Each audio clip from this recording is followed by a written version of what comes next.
mémoire ROM programmable, mémoire morte reprogrammable, EPROM, REPROM.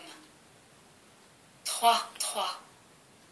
Mémoire ROM programmable. Comme nous l'avons vu au chapitre précédent, les ROM ne peuvent être utilisés en dehors de grandes séries, compte tenu des impératifs de fabrication. C'est pourquoi, afin d'obvier à cet inconvénient, les constructeurs ont mis au point des ROM programmables par l'utilisateur lui-même et ne nécessitant de ce fait pas de commande spéciale, donc également aucun délai de livraison. Plusieurs types différents sont disponibles. 3. 1. Les PROM, Programmable Read-Only Memory. Celle-ci possède, à la place des liaisons électriques, habituelles des fusibles que l'on peut faire fondre au moyen d'un programmateur de PROM. Ces fusibles peuvent être réalisés en nickel-chrome, en silicium polycristallin ou en titane-tungstène. La figure 43 représente le schéma d'une cellule de PROM, bipolaire avec son fusible. Dans les PROM, l'élément unidirectionnel diode ou transistor est monté en série avec le fusible. Lorsque le fusible est intact, tout se passe comme dans le cas précédent, et colonnes et rangées sont raccordées.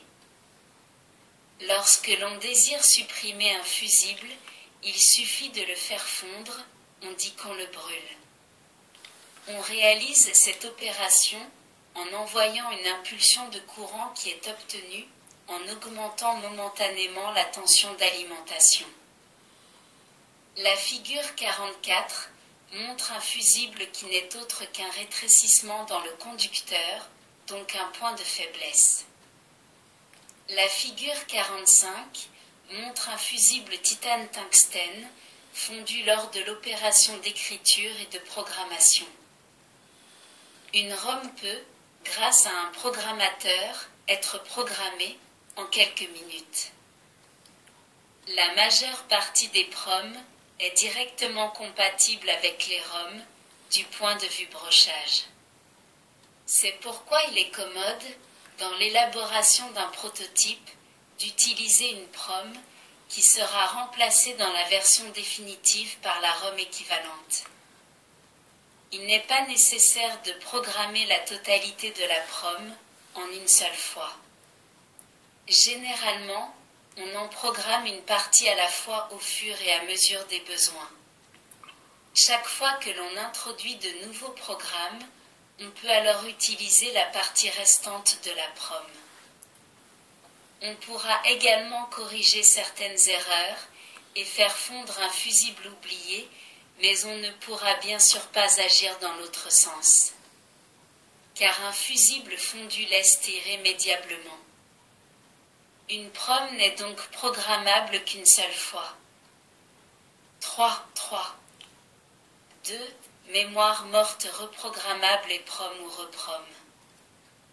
Une fois programmée, une ROM ou une PROM ne pourra être programmée une nouvelle fois. C'est pourquoi il a été développé une nouvelle sorte de ROM, les EPROM, Electrically Programmable Read-Only Memory, encore appelé REPROM, Reprogrammable Read-Only Memory.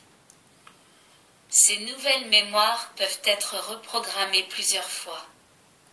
Cet avantage permet de faire évoluer les systèmes en apportant des améliorations dans les programmes.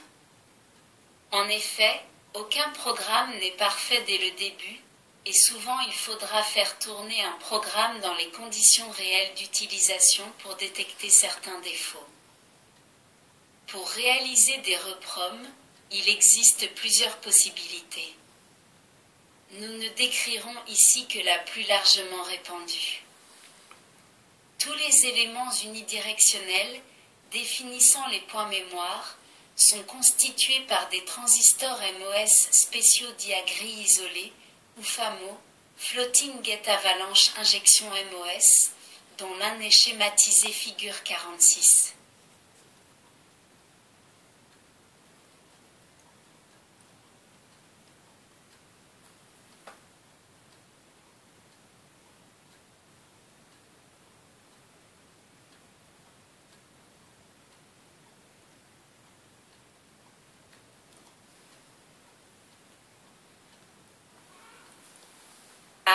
Programmation.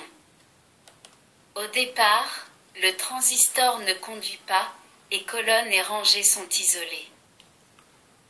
Par contre, si l'on polarise l'électrode de commande en même temps que l'on envoie une forte impulsion de tension entre le drain et la source, la fonction NP du drain part en avalanche, c'est-à-dire que les porteurs de charge se multiplient et acquièrent suffisamment d'énergie pour traverser l'oxyde isolant et se faire piéger par la grille flottante.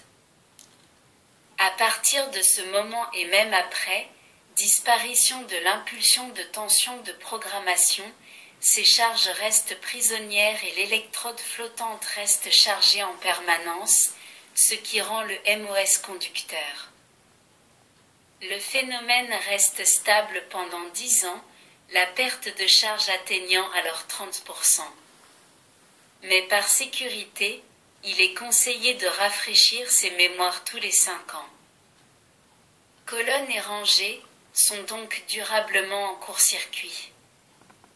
Nous voyons dans ce cas que nous avons établi un contact et non supprimé un contact comme précédemment. B. Effacement.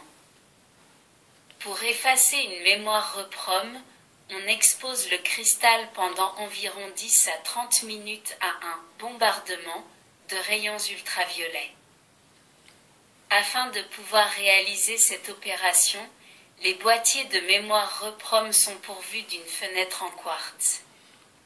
Celle-ci les protège du rayonnement solaire riche en infrarouge, qui ne peut ainsi provoquer un effacement accidentel, mais laisse passer le rayonnement ultraviolet artificiel utilisé lors de l'effacement.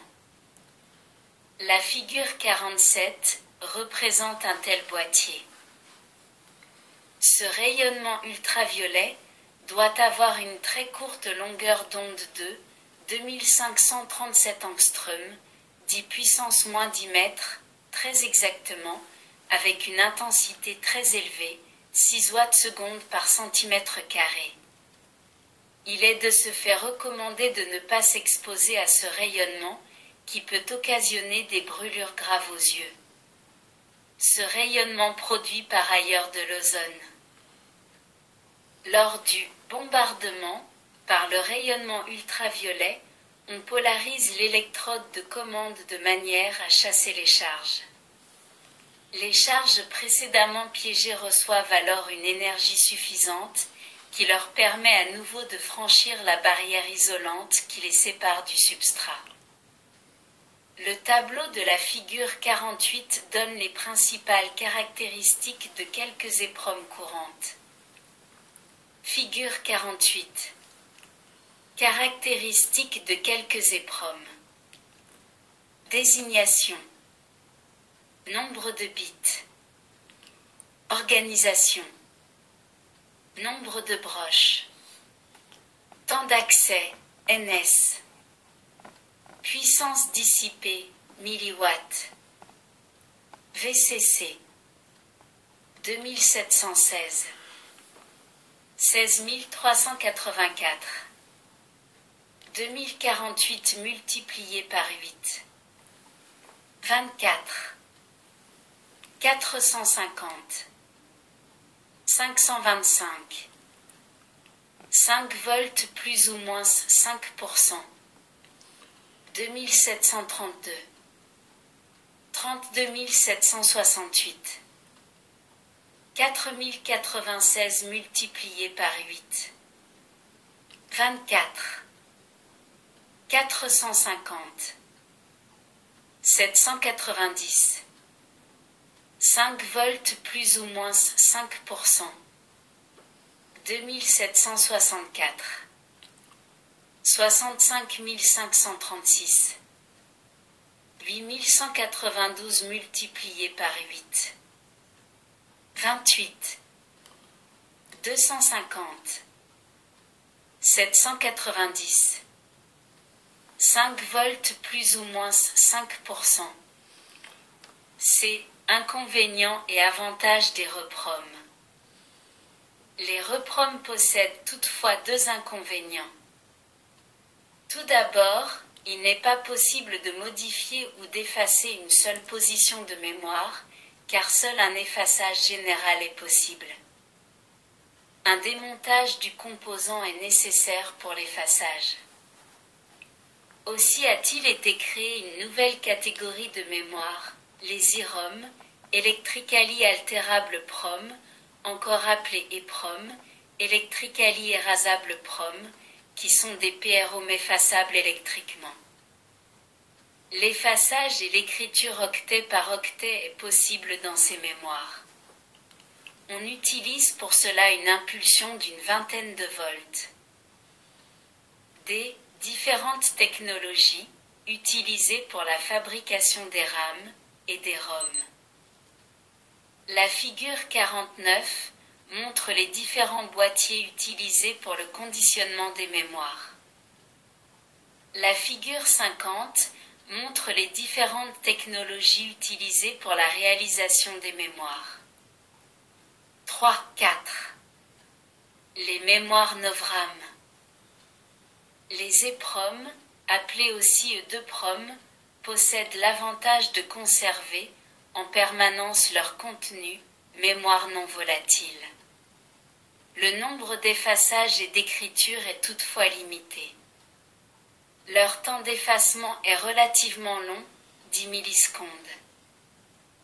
C'est pourquoi il est apparu récemment sur le marché des circuits hybrides, appelés Novram, qui sont constitués de l'association dans le même boîtier d'une RAM statique et d'une E2PROM. Lorsque le système est alimenté, seule la RAM fonctionne et on bénéficie alors du temps d'accès court des RAM. Lorsque survient une panne d'alimentation, on sauvegarde alors le contenu de la RAM dans les PROM. Cette sauvegarde ne nécessitant que quelques dizaines de millisecondes, on met de gros condensateurs dans les alimentations de façon à ce qu'ils fournissent l'énergie nécessaire à cette sauvegarde. À la mise sous tension, la RAM est réécrite avec le contenu de l'EPROM.